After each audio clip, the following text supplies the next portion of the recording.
மேஷம் மற்றும் துலாம் லக்னக்காரர்கள் அடிவயிற்றையும் தலையையும் எப்பொழுதும் ஆரோக்கியமாக வைத்துக் கொள்ள வேண்டும்.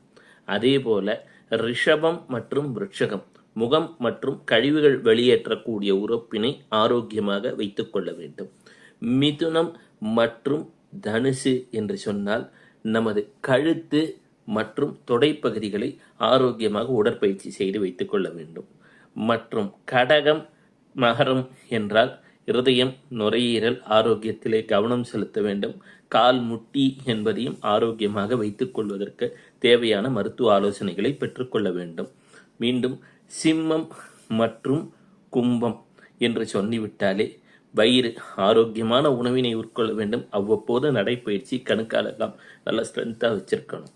அதே போல கன்னி மற்றும் மீனம் நமது வயிறு பாதம் இரண்டும் ஆரோக்கியம் ஐஸ்வர்யம் என்பதை உணர வேண்டும்.